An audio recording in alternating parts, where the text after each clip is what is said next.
Bismillahirrahmanirrahim. Assalamualaikum warahmatullahi wabarakatuh. Hai, apa kabar anak-anak soleh dan soleha? Kelas 7 peserta didik Madrasah Sanawiyah Negeri 6 Jakarta yang ibu. Semoga kalian dalam keadaan sehat dan penuh semangat. Untuk yang sakit, ibu doakan kalian segera diberikan kesembuhan dan kesehatan yang paripurna. Semoga kalian dapat beraktivitas kembali seperti sedia kala.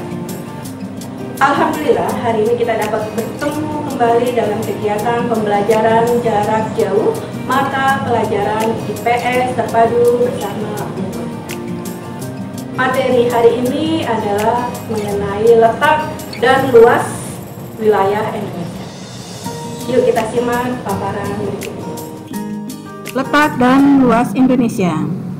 Sri Purwani, Madrasah Sanawiyah Negeri 6, Jakarta.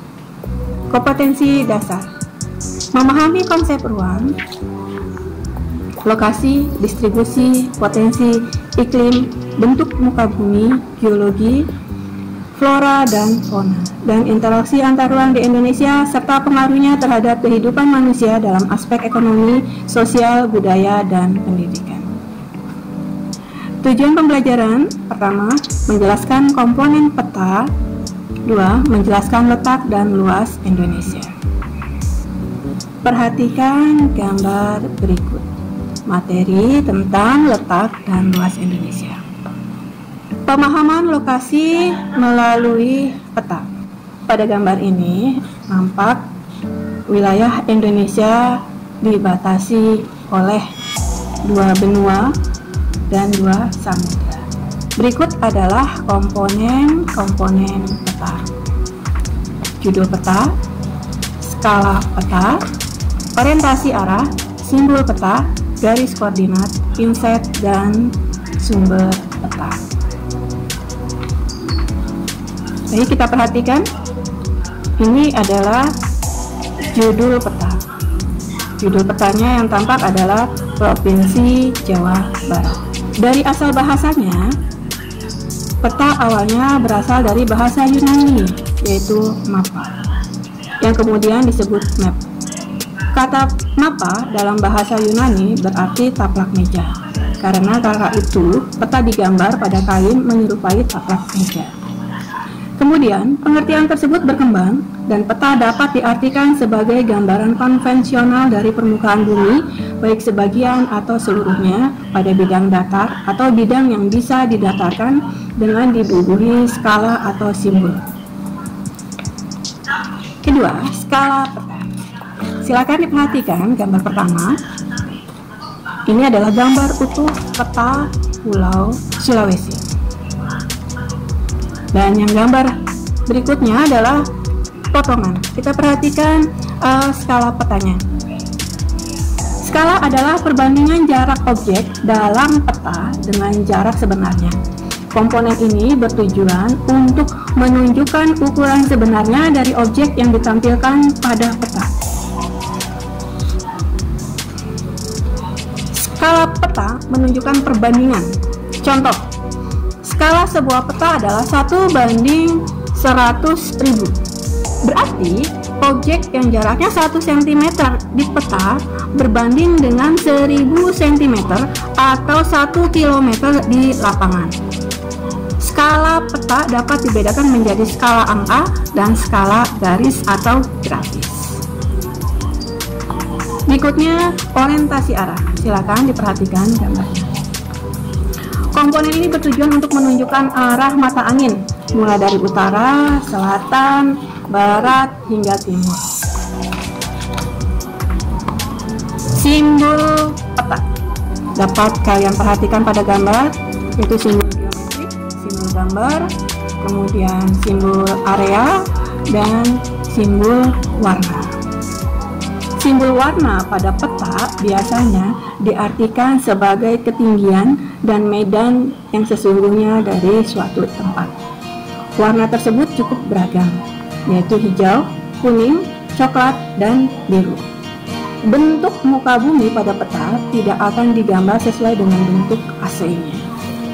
Selanjutnya, simbol garis koordinat. Garis koordinat adalah kedudukan sesuatu titik pada peta yang merupakan pertemuan garis tegak dan garis mendatar dari suatu lembaran peta. Nah, nampak pada garis koordinat ini pembagian wilayah Indonesia berdasarkan zona waktunya. Berikutnya komponen inset. Inset adalah peta kecil dan memberikan kejelasan yang terdapat di dalam peta. Biasanya, dalam sebuah peta, kita akan menjumpai ada peta kecil yang berada di pojokan. Peta kecil inilah yang kemudian disebut sebagai inset peta. Legenda dan sumber peta. Legenda berfungsi untuk menjelaskan mengenai keterangan simbol-simbol yang terdapat pada peta. Legenda biasanya berada di sudut kiri peta. Legenda menunjukkan keterangan semua objek yang ada atau yang muncul pada peta.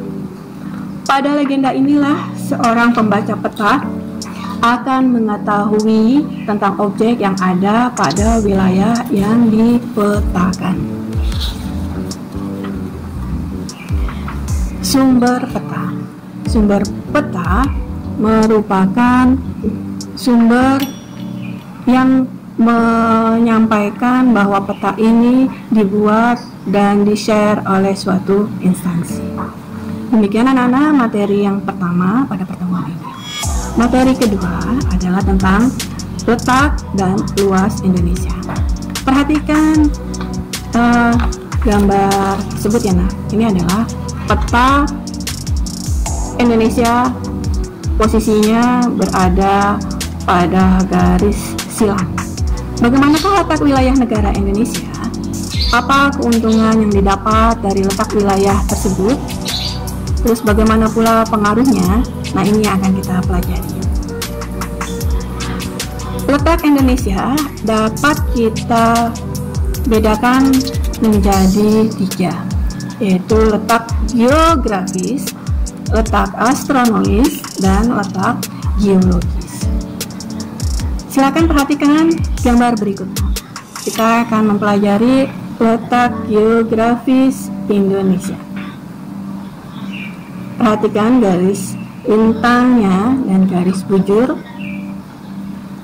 Oke, sekarang kita melihat apakah pengaruh letak geografis Indonesia itu. Ternyata memiliki musim angin musim akibat pengaruh dari Asia dan Australia. Terus wilayahnya strategis, menjadikan jalur antara Asia Timur dan Asia Selatan, serta Asia Barat dan Afrika serta Eropa. Letak astronomis Indonesia. Perhatikan letak astronomis Indonesia ya, Nak ya. Seperti yang sudah Ibu sampaikan pada pertemuan sebelumnya, pengaruh letak astronomis Indonesia secara umum mempengaruhi iklim Indonesia. Kemudian garis lintang pada wilayah Indonesia itu akan mempengaruhi iklim, kelembapan, dan curah hujan. Garis bujur akan mempengaruhi Indonesia dalam pembagian waktu. Nah, pembagian waktu di Indonesia ini ada 3 nak. Lihat gambar yang berwarna merah, itu adalah wilayah waktu Indonesia bagian barat. Kemudian yang berwarna kuning adalah pembagian wilayah Indonesia bagian tengah. Dan yang berwarna hijau adalah pembagian wilayah Indonesia bagian waktu timur. Dan yang terakhir adalah letak geologi. Letak geologis adalah letak suatu daerah berdasarkan struktur dan komposisi bebatuan yang membentuk daratan tersebut. Indonesia dilalui oleh 3 lempeng utama dunia, yaitu lempeng Australia, lempeng Eurasia, dan lempengan Pasifik. Kemudian dilingkari oleh 2 sirkum pegunungan, yaitu sirkum Pasifik dan sirkum Mediterania.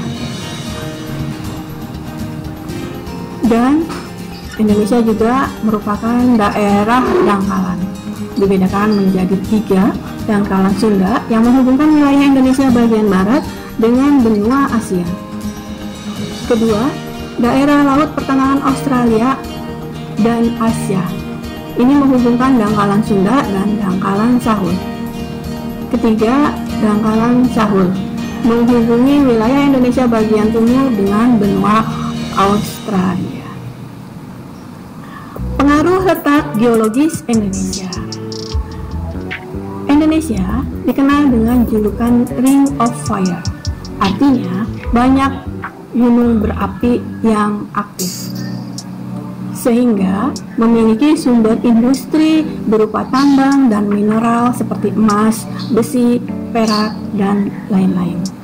Dan juga memiliki tanah yang sangat subur. Namun demikian, Indonesia juga rawan akan terjadinya bencana gempa. Demikianlah paparan mengenai letak dan luas wilayah Indonesia.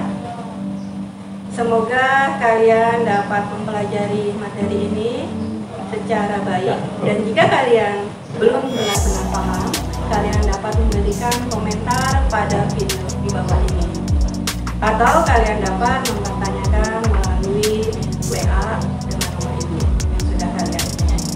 Dan untuk bahan ajar lembar kerja peserta didik dapat kalian unduh pada bahan ajar di e-learning madrasah kelas kalian masing-masing pada mata pelajaran. See you. Assalamualaikum